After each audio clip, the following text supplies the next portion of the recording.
Bonjour et bienvenue à tous dans cette première partie d'épisode du Tour du monde en une date consacrée à la décennie -140. Nous allons donc commencer avec la troisième guerre punique. La troisième guerre punique s'est déroulée entre 149 et 146 avant Jésus-Christ. Elle opposa Rome à Carthage, deux puissances rivales de la Méditerranée occidentale. Après deux guerres précédentes, Rome était déterminée à mettre fin à la menace carthaginoise une fois pour toutes. Le conflit commença lorsque Rome imposa des conditions draconiennes à Carthage, exigeant notamment la destruction totale de sa flotte et le paiement d'une indemnité de guerre considérable. Les Carthaginois, épuisés par les précédents affrontements, acceptèrent à contre-cœur ces conditions.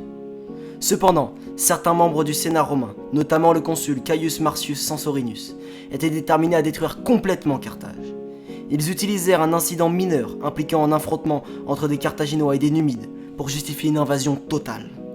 Rome déclara la guerre et lança une offensive massive contre Carthage. Les forces romaines, dirigées par le consul Scipion Émilien, mirent le siège devant la cité carthaginoise. Ce siège fut long et difficile, Carthage ayant réussi à repousser les Romains pendant plusieurs années grâce à sa résistance et ses défenses bien conçues. Cependant, la supériorité militaire romaine finit par prévaloir. Les Romains construisirent un mur de siège autour de Carthage pour l'isoler du reste du monde.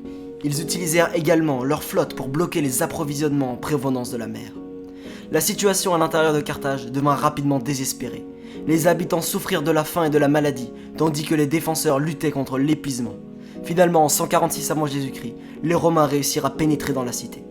Ce qui s'ensuivit fut un désastre pour Carthage. La ville fut pillée et incendiée, ses habitants massacrés ou vendus comme esclaves. Les Romains démolirent les murs et les bâtiments, laissant Carthage en ruine. La destruction de Carthage marqua la fin de la guerre et mit un terme définitif à la puissance carthaginoise. Rome devint alors la puissance dominante en Méditerranée. Pourtant, malgré cette victoire, la troisième guerre punique fut également marquée par une grande controverse. Certains sénateurs romains, notamment le célèbre Cato le censeur, préconisaient la destruction totale de Carthage en tant que moyen de garantir la sécurité de Rome. D'autres en revanche s'opposaient à cette extrémité, arguant qu'elle était inhumaine. Non loin de là, on assiste au dernier règne en Macédoine, avec le roi Andriscus.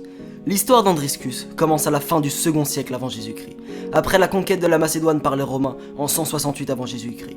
À cette époque, la Macédoine est devenue une province romaine, mettant fin à la monarchie antigonide qui avait régné sur le pays pendant des siècles. Andriscus, en tant que prétendant au trône, s'est opposé à l'occupation romaine et a réussi à rassembler un soutien considérable parmi les Macédoniens mécontents.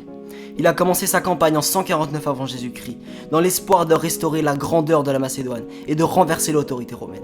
Andriscus a réussi à remporter quelques victoires initiales contre les forces romaines et a même réussi à capturer la ville de Thessalonique, une position stratégique.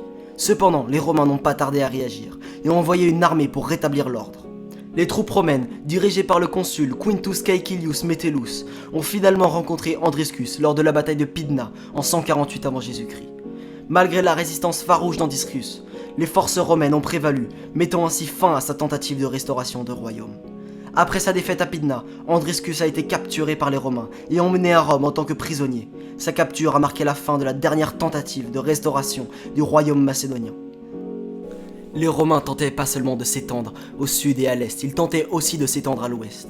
Nous allons donc découvrir la figure de Viriatus, une figure emblématique qui a réussi à unifier la Lusitanie et l'Hispanie ainsi que les Celtes contre la puissance de Rome.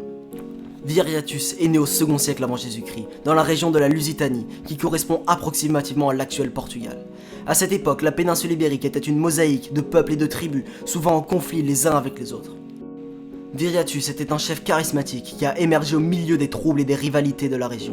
Il a réussi à unifier les Lusitaniens, les Hispaniques et les Celtes locaux, créant ainsi une force puissante capable de défier Rome. L'une des caractéristiques les plus marquantes de Viriatus était sa stratégie de guérilla.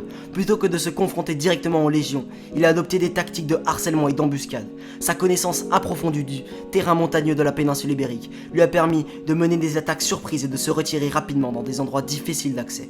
Les victoires de Viriatus contre les Romains ont suscité l'admiration de nombreux peuples autochtones de la péninsule ibérique.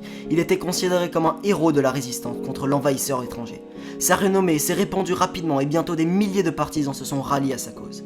Viriatus a réussi à infliger de graves revers face aux forces romaines. Pendant de nombreuses années, il a conquis plusieurs villes romaines, dont Sissa et Erisana, et a démontré une grande habileté tactique sur le champ de bataille. Cependant, la guerre de guérilla finit par lasser les Romains, qui étaient habitués aux batailles rangées. Ils ont envoyé plusieurs généraux pour mettre fin à la résistance de Viriatus, mais tous ont échoué. Finalement, en 139 avant Jésus-Christ, les Romains ont utilisé la ruse pour éliminer Viriatus. Ils ont envoyé 3 ambassadeurs pour négocier un traité de paix, mais ceux-ci étaient en réalité des assassins. Ils ont poignardé Viriatus dans son sommeil, mettant ainsi fin à la vie du grand chef lusitanien. La mort de Viriatus a marqué la fin de la résistance lusitanienne contre Rome. Les Romains ont réussi à reprendre le contrôle de la péninsule ibérique, mais la mémoire de Viriatus a perduré dans les légendes et les récits populaires. C'était tout pour cette première partie du monde en moins 140. J'espère que vous avez vraiment aimé. Si vous avez aimé, abonnez-vous. Merci beaucoup.